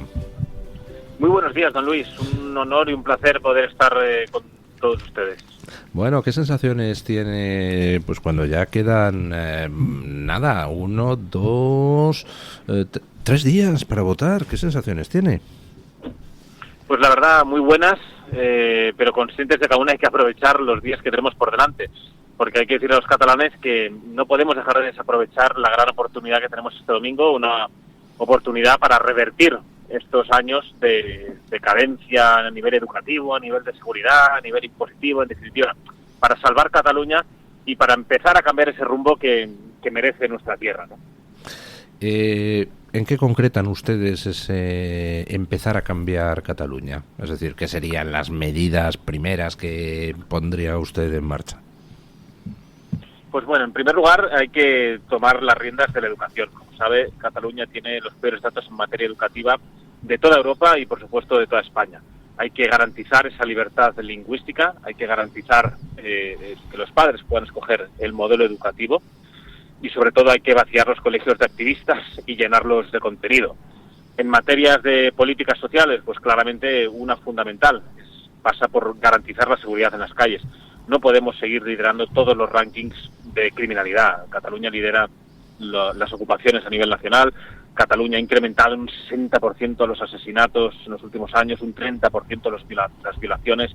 Y eso claramente pasa, en primer lugar, en materia de vivienda, por proteger esa propiedad privada y no priorizar a los delincuentes, a los ocupas. Y en materia de seguridad, pues claramente hay que acabar con esas políticas que se han convertido en un claro efecto llamada de la inmigración ilegal y de impulsar esas modificaciones legislativas y a la vez de dotar de esos medios necesarios para que los fuerzas y cuerpos de seguridad puedan operar. Y hay que acabar también con esa complicidad de la Administración de la Generalidad de Cataluña, donde ha utilizado, por ejemplo, la sanidad o el empadronamiento de personas en situación irregular para que haya personas pues que se puedan instalar en Cataluña gozando de un tipo de ayudas que, por ejemplo, se les niega a un 25% de catalanes que están en riesgo de exclusión social. En materia impositiva, pues nosotros proponemos a los catalanes acabar con ese acoso fiscal al que nos ha sometido el separatismo y el socialismo durante estas últimas décadas. ¿Por qué los catalanes tienen que pagar más de 15 impuestos propios cuando a tan solo 2 horas hay vecinos nuestros que pagan 10 impuestos menos? Y eso quiero ponerlo en valor, ha sido gracias a que Vox ha exigido en un pacto de gobierno al Partido Popular reducir el infierno fiscal que también existía en Aragón. Y en servicios públicos, ¿por qué los catalanes han de estar condenados a tener que esperar más de 138 días para ser atendidos por un especialista, ¿no? O por qué el año pasado tuvieron que morir 12.000 personas esperando la ayuda a la dependencia. Hay que controlar y retomar los servicios públicos en Cataluña y acabar con esa industria política que ha creado el separatismo y el socialismo, que ha absorbido unos recursos que han negado pues a la sanidad, a la educación y en definitiva pues a los catalanes. Y un tema no menor, muy importante, combatir esa creciente islamización que lleva liderando el separatismo desde la Generalidad de Cataluña y que está acabando con la identidad y con la seguridad de muchos barrios de Cataluña. A mí hay un par de cosas que me llaman la atención en lo que ha sido el desarrollo de la campaña catalana. Una les afecta a ustedes, que es en campañas anteriores hemos visto cómo se intentaba con Vox la estrategia del amedrentamiento. Por ejemplo, en las elecciones autonómicas pasadas, sin ir más lejos. En esta ocasión no se ha utilizado contra Vox la estrategia del amedrentamiento, sino que se ha pasado a la del silenciamiento. Es decir, por ejemplo, expulsar a Vox de los debates electorales, a pesar de ser la primera fuerza constitucionalista en Cataluña y demás. ¿Por qué se ha producido este giro? ¿Han visto que la estrategia del amedrentamiento no funcionaba y prefieren la otra porque ya no saben qué hacer? ¿O a qué se debe ese cambio? Bueno, claramente lo que no quieren es poner a Vox en el foco del debate político, porque saben que estamos defendiendo el sentido común, que estamos dando voz a los problemas reales de los catalanes que ninguna formación política quiere denunciar y plantear soluciones, y por tanto no quieren que los catalanes sepan que Vox es la única formación política que está dispuesta a luchar para revertir la creciente inseguridad en Cataluña, que está comprometido Vox a acabar con esa creciente islamización que está cambiando la identidad de nuestros barrios. No quieren que los catalanes sepan que Vox es el único partido político que está dispuesto a protagonizar un plan estratégico fiscal y acabar con este infierno al cual nos han condenado unos y otros, y que Vox está dispuesto a garantizar esa libertad educativa que los catalanes creen que no existe, pero es posible cambiar ese rumbo y sacar, como he dicho, a los activistas y garantizar la libertad lingüística. Claramente se han dado cuenta que la violencia no nos amedrenta, que no nos va a dar no nos va a hacer dar ni un solo paso atrás, sino que al revés, nos va a reafirmar en nuestro compromiso y en la determinación de seguir avanzando, aunando a más catalanes para hacer posible nuestro objetivo político, que es construir esa Cataluña post-separatismo. Esa Cataluña que algunos durante demasiado tiempo decían que era imposible, que Cataluña estaba perdida, que no había que dividir el voto, que había que concentrarlo, que bueno, oye, pues más vale el mal menor, pues un PSC, y nosotros estamos diciendo alto y claro que el Partido Socialista es un partido separatista más y que hemos de liderar en todos los barrios, en todas las plazas de Cataluña, una oposición frontal y total al separatismo y al separatismo camuflado, y que no nos podemos sentar en una mesa ni con Junts, ni con Esquerra, ni con los que se disfrazan de moderados como el señor Illa, sino que hay que decirles claramente que hay una alternativa a todos ellos y que nosotros estamos dispuestos a liderarla. La segunda cosa que me llama la atención en esta campaña, don Ignacio, es que Illa ha renunciado a la utilización del castellano. El otro día en el debate lo hizo íntegramente en catalán, cuando la estrategia tradicional del Partido Socialista era en campaña electoral, luego no, pero en campaña electoral usar el castellano para tratar de engañar de nuevo a los castellano hablantes catalanes. ¿A qué se debe ese giro de Illa? ¿Me podría usted dar una interpretación? Bueno, supongo que el señor Illa, como buen socialista, dirá que ha cambiado de opinión, cuando en realidad lo que han hecho es mentir, porque Illa no tiene palabra. La palabra del señor Illa no vale absolutamente nada, y quiero recordar como el señor Illa el 25 de julio decía que no iba a haber amnistía, que no iba a haber indultos, y ahora los está jaleando y los está celebrando en todos los debates y en todas sus intervenciones.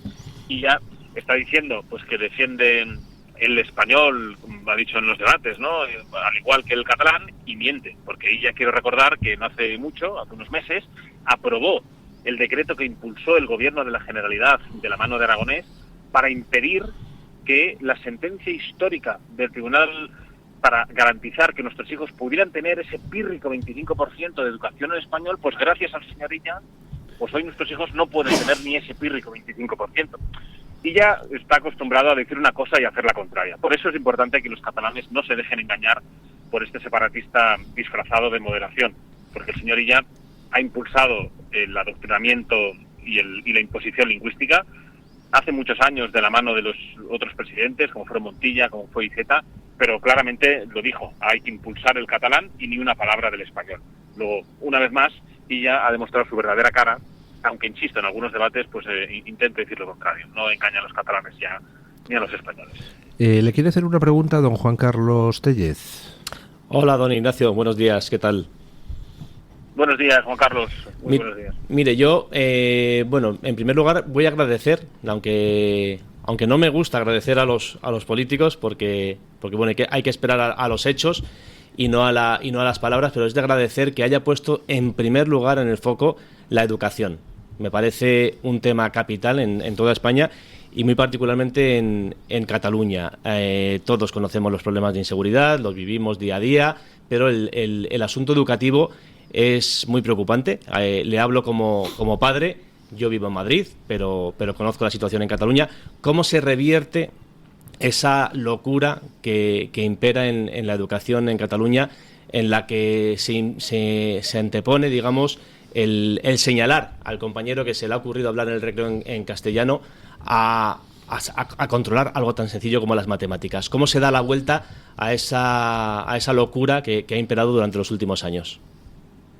Pues para recuperar la educación como el verdadero ascensor social y centro de conocimiento y no de adoctrinamiento, lo primero que hay que hacer es desalojar a los separatistas del poder. Se llamen Partido Socialista de Cataluña, Junts o Esquerra Republicana. Claramente hay que acabar con la ideologización de las escuelas, como el separatismo ha instrumentalizado los colegios para enseñar auténticas aberraciones, como programas como el Coeduca't, que es un programa que solo Vox ha denunciado, es un programa de sexualización de la infancia. Hay que acabar con esos programas de adoctrinamiento a nivel histórico, que es una auténtica vergüenza de cómo repudian nuestra historia como nación y la manipulan abiertamente. Y sobre todo lo que hay que hacer es cambiar esos currículos educativos, esos decretos de ordenación de enseñanza, que son un auténtico disparate y han provocado que Cataluña haya obtenido en los resultados PISA los peores datos en comprensión lectora, en matemáticas o en ciencias. Es fundamental, por supuesto, garantizar la libertad de los padres para escoger la educación de los hijos. Debemos acabar con ese sistema que dice a dónde debes incluso llevar a tus hijos y, por supuesto, como he dicho, hay que vaciar los colegios de activistas y llenarlos de profesionales que quieran mejorar las matemáticas, la comprensión lectora, las ciencias. O sea que claramente hay que tomar las riendas de la educación, entre otras cosas porque será la clave para que en el futuro, y lo estamos viendo ya como los jóvenes se están rebelando a tanto adoctrinamiento, a tanta imposición, pues Cataluña pueda construir o hacer realidad, mejor dicho, pues esa Cataluña post-separatismo, ¿no? Y por supuesto, no quiero dejar de olvidarme también de esa formación profesional también. El separatismo ha dejado de lado y ha condenado pues a la falta de financiación y sobre todo a la falta de currículos pues que sean competitivos pues, después en el ámbito laboral. Don Víctor Lenore le quiere también preguntar. Sí, don Ignacio, buenos días. Me gustaría preguntar, bueno, es muy difícil seguir la campaña de Vox porque se cubre de manera irregular, pero leí una noticia que decía que los Mossos de Escuadra habían comunicado a Vox que no podían garantizar la seguridad en todos los mítines del partido, ¿no? Me pareció una cosa grave y quería preguntarle por esto y por la relación en general de Vox con los Mossos. Bueno, pues esa noticia surgió a raíz de una reunión que tuvimos con los Mossos de Escuadra en el inicio de campaña, conscientes de que podíamos afrontar, o existía el riesgo de afrontar una campaña electoral con alta carga de violencia en nuestros actos políticos, como ha pasado en las últimas campañas. En la reunión se les exigía pues que se pudieran ejercer los actos de manera libre, que no se vulnerara la libertad política y de participación de los catalanes y que, por tanto, establecieran los mecanismos que consideraran oportunos para que aquellos que de manera ilegal y antidemocrática quisieran boicotear nuestros actos, al menos lo hicieran con la suficiente distancia de seguridad. En esa reunión es verdad que se nos dijo que harían lo que pudieran, en esos términos se pronunciaron, pero he de reconocer y he de agradecer a los Mossos de Escuadra su labor en esta campaña electoral porque realmente no está siendo como otras, y espero no equivocarme en los pocos días que quedan para terminar esta campaña electoral. Están manteniendo la seguridad en nuestros actos, aunque es verdad que, por ejemplo, pues ayer podrían haber impedido una manifestación que se produjo de manera ilegal, pues a tan solo 800 metros del mitin que celebramos en Sant Cugat, pero salvo eso, que insisto, por desgracia en Cataluña es algo habitual, la gente se manifiesta de manera ilegal, incumple la ley permanentemente, porque tienen unos políticos, ¿no?, en la Generalidad de Cataluña que han dado ejemplo en esa línea. Más allá de la anécdota de ayer, he de reconocer que están garantizando la seguridad y por tanto les estamos agradecidos de que podamos celebrar esta campaña electoral dentro de unos ámbitos razonables, ¿no? Bueno, pues don Ignacio, muchísimas gracias por habernos atendido. Yo tengo una última pregunta. ¿Se atreve usted a pronosticar el número de escaños que va a sacar Vox el domingo? Venga, una porra. Pues la verdad, don Luis, haciendo gala de la prudencia que me caracteriza, no se lo voy a poder hacer esa porra. Pero yo sí que le digo que los catalanes van a apoyar más a Vox, como han estado haciendo elección tras elección en Cataluña. Luego esa responsabilidad la tomaré con mucha humildad y consciente de que tenemos mucho trabajo por delante, que debemos perseverar con la determinación de que vamos a hacer realidad, les moleste a unos o les incomode a otros, más pronto que tarde la Cataluña por separatismo, de Luis. Bueno, pues nada, mucha suerte el domingo y le dejo liberado para que continúe con sus actos de campaña. Un abrazo. Muchísimas gracias, un abrazo a usted y a todo el equipo. Bueno, pues doña Pilar Rodríguez Los Santos ha tenido que irse un poquito antes porque tenía que salir para el aeropuerto. Cosas en la actualidad periodística manda. Don Víctor Lenore, muchísimas gracias por haber estado hoy aquí en la tertulia. Vuelvo a recomendar a la audiencia su artículo de hoy en Voz Populi, el gran giro a la derecha. Sí, así se titula. Muchas gracias, Luis, por invitarme. Bueno, y don Juan Carlos Tellez, muchísimas gracias por haber estado aquí. Es usted, con don Víctor Lenore y conmigo, el único no madridista que hay en esta mesa de tertulia en estos momentos. Es decir, estamos todos no madridistas aquí. Yo, porque soy agnóstico en términos y es un placer estar aquí hablando de fútbol y de lo que se tercie. Venga, pues muchísimas gracias.